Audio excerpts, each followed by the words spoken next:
With us now, our panel of politicians. Labor Senator Matt Thistlethwaite joins us from the Sydney CBD studio, and here in the Canberra studio, I've got Liberal MP Steve Ciobo. Gentlemen, good morning to you both. Good morning, Steve, I'll start with you on Afghanistan. This latest attack undermines the whole operation once again. What's your sense about the mood in the electorate towards the operation after more than a decade in Afghanistan? Look, I think people are questioning, of course, the long-term resolve that we have to making a difference in Afghanistan. There's no doubt that, all Western democracies that have been committed to action in Afghanistan are feeling the pain that goes with losing soldiers there. Having said all of that, we do have a clear mission. We're achieving objectives. We're really starting to make good ground on the Taliban, as I understand it, from those that have been through Afghanistan. And look, at the end of the day, that's going to be the final measure of how successful we are. Senator, it has taken, it's more than a decade, and as you heard from the retired General Peter Lay a moment ago, real question marks as to what we're going to leave behind there. Well, there's no doubt, Kieran, that this tragedy is profoundly disappointing, but I place a lot of stock in the views of Australian troops on the ground on these matters, and whenever I've been to defence services or functions and talked to our troops there, their resolve and their commitment to stay the course and finish the job is admirable, and they're doing fantastic work in mentoring the locals in security and providing training, and of course services behind the scene, vocational education and training services for young kids in some of these communities to ensure that they can actually rebuild a democracy in a community and provide jobs and economic benefits for the country. I think we need to place a lot of stock in the views of our people on the ground there, and they're committed to staying the course and finishing the job, and I think that's the way we should go. Well, it's important then, isn't it, for the Defence Minister to get things back on track with his relationship with Defence as well. There have been concerns certainly expressed by retired generals in recent weeks and bubbling away over the weekend as well. Major General Cantwell, he was in Afghanistan, said that Stephen Smith didn't show the troops enough respect. Well, look, Stephen's doing a wonderful job. We've got troops overseas, and they're always difficult circumstances, and it's often quite difficult to relay to the general public some of the work that Australians are undertaking overseas. But again, I reiterate the point that I made earlier. I think our troops are doing a great job, and when you speak to them and you get first-hand the stories and the difference that they're making to the lives of the people in Afghanistan, I think that's the major issue that we need to take into consideration here, and that's why we need to finish the job in Afghanistan.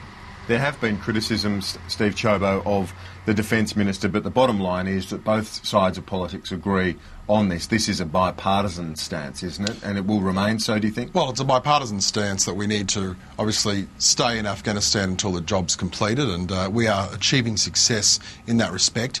But Kieran, I noticed that the Senator just completely, flicked off a response about Stephen Smith, the Defence Minister. The reality is that the government has a major problem here. Stephen Smith has had a Major General Cantwell, come out and say this Defence Minister does not respect men and women in uniform.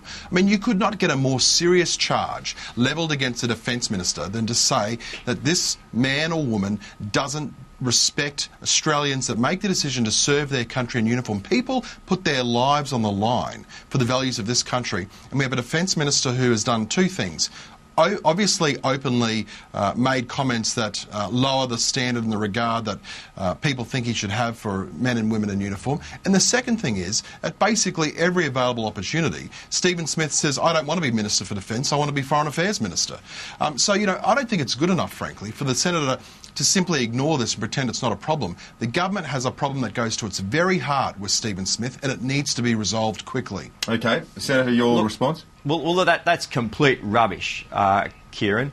And for Steve to say that the Defence Minister does not respect the people in uniform is completely irresponsible. It's completely irresponsible. It's a Major General saying it. Don't whitewash it. It's a Major General who said it. If you allow me to finish, Stephen Smith is doing a great job as the Defence Minister of this country, and he's implemented a number of important initiatives, and we're doing the job. We're getting on with the job overseas. We've mentioned Afghanistan and the issues that are occurring there. And it's irresponsible for Steve to be making these claims and reiterating these points here. You need to wake up to yourself, Senator. You need to wake up to yourself and recognise that it's not me making this charge, it's a Major General making this charge. You need to address that. Don't try to pin it on me. Address the fact that you've got a Defence Minister who is clearly not wanting the job and is basically having major problems with the Defence Force, and you've got a Major General who says he doesn't respect them. That's the charge that you need to answer. Okay, yes, Senator, you do want to respond to that again? Yeah, because the point that Steve Ciobo makes there is something that Major General Cantwell wrote at the weekend. So he might have that view, but so does this retired general. That's the point. Look, this has come in the wake of the inquiry that was conducted into the incident at ADFA. The Defence Minister acted completely appropriate in those circumstances, allowed the inquiry to take its course, and we've accepted the recommendations. And I think that for people to come out and say that he's acted inappropriately in those circumstances and that he's disrespecting the role of people in uniform is completely irresponsible, and it ignores the facts. Okay, well, let's move on then. The mining tax will be before the Senate over the next couple of weeks. It is crucial for the government, isn't it, that you get this through before the May session for so many reasons. Certainty over your forecasts and whatever else, with the tax due to kick off on July the 1st. Yes, this is a very important economic reform for our nation, Kieran. It will ensure that the benefits of the mining boom are spread evenly amongst our economy, and it will deliver tax cuts for small businesses. And I note that the CEO of the Council for Small Business, Peter Strong, has come out today in the newspapers urging the Parliament to pass this important economic reform. We'll also see the instant asset write-off, up to $6,500 for small machinery in the first year.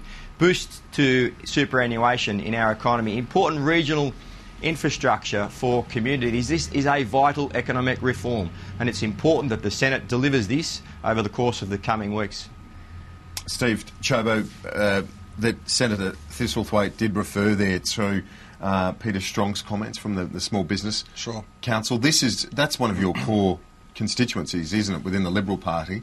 If you're going to stand in the way of a tax cut for small business, that won't go down too well. This is not about standing in the way of a tax cut for small business, Kieran. This is all about the coalition being committed to long-term economic success of Australia. You see, what the government is doing fundamentally wrong with this mining tax is a couple of things. The first is we've seen reports today that show that Australia's share of equity raisings for new mining capital has decreased from 21% down to 15% since 2008. So we already know that this government's dithering on the mining tax is costing miners money in terms of their ability to go out and fund new projects. In addition to that, Kieran, the government says that this is such a shibboleth for them. This is a crucial part of their economic strategy going forward. Well, where's the modelling? Where's the costings? Why is it that the government is hiding behind putting this information out there? You know, at a state government level, governments put out their assumptions about volumes and prices as a matter of course. But Wayne Swan runs and hides from this. He doesn't want to put this information out there because they have they've got a massive structural deficit with this new mining tax. It's going to, in the very short term, for maybe a year, maybe 2 years, make the budget look better off. But in 5 years from now, it's going to mean the budget is $4 or $5 billion worse off, and that's why we stand in the way. There are question marks as to just whether or not there will be enough revenue generated from the mining tax to fund everything that the government says it will. And on that point, the government hasn't come up with the legislation yet to deliver the tax cuts with which you say small business will benefit. There's a business tax round forum, round table going on at the moment, and the government said that they'll wait for the recommendations of that committee. But make no mistake, we remain committed to delivering these company tax cuts. The Treasurer reiterated that yesterday, and I've got to say that the double standard from Steve and his colleagues on this issue is breathtaking. A moment ago he's saying that we were dithering on the minerals resource rent tax. Well, it's simple. Pass the minerals resource rent tax. Join with us and pass it through the Senate, because he knows that it will deliver benefits for small businesses. A stark contrast. We're going to cut the company tax rate by 1%. They are going to increase the company tax rate by 1.5% to pay for their Rolls-Royce parental leave scheme. That's the stark difference Steve on this Ciobo's issue. response to that, because as much as you are talking about the broader questions on how much it's going to generate and so on, the modelling, they're valid questions to ask. But the point is, for small business, they could have a tax cut as of July the 1st, and the coalition won't be backing that. No, but the reason being because you can't trust this government. I mean, this is a Prime Minister who leads a government who says one thing 6 days out from an election and then does the complete opposite when it subsequently comes to pass.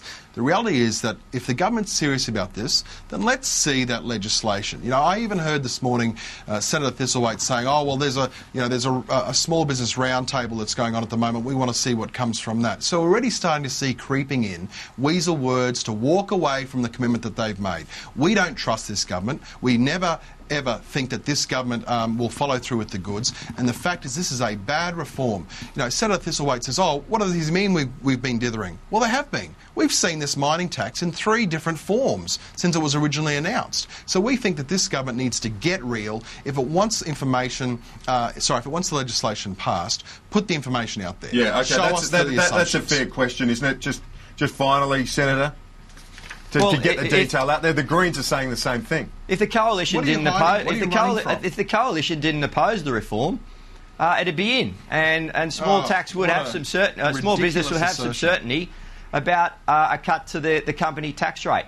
We remain committed to this reform. We will deliver it. We will deliver it, and the tax cut will come in on the 1st of July this year. And there's no escaping the fact that under a coalition, company tax rate is going to increase. Under Labor, company tax rate is going to be reduced. We're out of time. Labor Senator Matt Thistlethwaite, thank you very much for that. Liberal MP Steve Ciobo, gentlemen, good to see you both. Kieran.